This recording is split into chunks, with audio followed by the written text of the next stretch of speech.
என் அன்பு செல்லமே, எப்பொழுதும் நான் முதலாளியாகவும் கம்பீரமாகவும் தான் வாழ்வேன். நான் யாரிடமும் கை கட்டி எப்பொழுதும் நிற்க மாட்டேன் என்று நினைத்தால் இந்த உலகத்தில் யாராலும் முன்னேற முடியாது. காலத்திற்கு தகுந்தது போல் அவரவர் நிலைமையை மாற்றிக்கொண்டால் மட்டுமே வாழ்க்கையில் முன்னேற முடியும். உனக்கு சோதனையான காலத்தில் நான் ஒரு கம்பீரமாகத்தான் இருப்பேன், யாரிடமும் கை கட்டி நிற்க மாட்டேன் என்று நீ சொன்னால் எந்த ஒரு வேலையையும் உன்னால் செய்ய முடியாது. காலம் என்ன சொல்கிறதோ அதுபோல் நடந்தால் உன் வாழ்க்கையில் முன்னேற்றம் தானாகவே கிடைக்கும். நன்றாக புரிந்து கொள். எடுத்தவுடன் இந்த உலகத்திலும் சரி, யாருமே சரி, எடுத்தவுடன் முன்னேறுவது கிடையாது. பல அடிகளும் பல தோல்விகளும் பல காயங்களையும் பார்த்துதான் எல்லோரும் வருகிறார்கள் மேலே.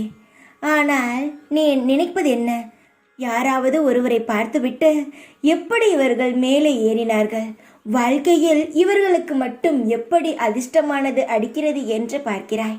இல்லை, அவர்கள் வாழ்க்கையில் போய் நீ கேட்டாலும் பல கதைகள் இருக்கும், பல ஏமாற்றங்கள், பல கண்ணீர்கள் இருக்கும்.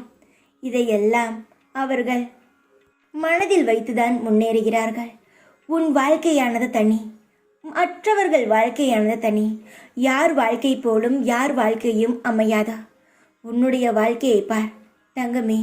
உன் வாழ்க்கையில் நீ முன்னேற வேண்டுமென்றால் நான் சொல்லும் ஒரு விஷயத்தை கடைப்பிடி. காலத்திற்கு தகுந்தது போல் உன் வாழ்க்கையை நீ மாற்றிக்கொள். குணத்தை தான் மாற்றிக்கொள்ளக்கூடாது, ஆனால் காலத்திற்கும் நேரத்திற்கும் தகுந்தது போல் உன்னுடைய சூழ்நிலையை மாற்றலாம். உனக்கு எந்த ஒரு தொழில் பிடிக்கிறதோ அந்த தொழில் ஜெயிக்க வேண்டும் என்றால் முதலில் கற்றுக்கொள். அதை கற்றுக்கொண்டு விட்டு பிறகு அடுத்தது என்ன செய்யலாம் என்ற யோசனைக்கு வா. என் தங்கமே, நான் சொல்வது உனக்கு இப்பொழுது காயமாக இருக்கும். என்ன சாய் இப்படி சொல்கிறார் என்று. ஆனால் காலத்திற்கு நீ தகுந்தது போல் மாறும் பொழுது உன் வாழ்க்கையின் நிலையும் உயரும்.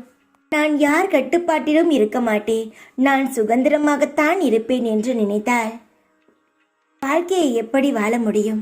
வாழ்க்கையை எப்படித்தான் கற்றுக்கொள்ளவும் முடியும்? சுதந்திரமான காலம் வரும், பொறுத்திரு.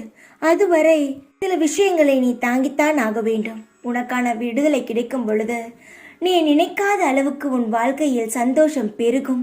நீ நினைக்காத அளவுக்கு வருமானமும் கிடைக்கும். ஆனால் எல்லாம் நேரம் இருக்கிறது. அதனால் நான் சொல்வதை மனதில் வைத்துக்கொண்டு எதுவாக இருந்தாலும் சுதாரிப்பாக நடந்து கொள். யாரிடமும் கை கட்டி நிற்கிறோமோ என்று நினைக்காதே. எந்த இடத்திலும் உன்னை தேவையில்லாமல் கை கட்டி நிற்க நான் விடமாட்டேன். உன்னுடைய வாழ்க்கையில் நீ பல திருப்பு முனைகளை பார்க்கத்தான் போகிறாய், அதை நீ உணரத்தான் போகிறாய். சந்தோஷமாக இரு. நான் சொல்வது உனக்கு நிச்சயமாக புரிந்திருக்கும். அடிமையாக இருக்கிறோம் என்று நினைக்காதே. உன் வாழ்க்கையிலும் விடுதலை கிடைக்கும். சற்று பொறுமையாக இரு, தைரியமாக இரு. எப்பொழுதும் உன் கூடவே இருப்பேன் நான். ஓம் சாய்ராம்.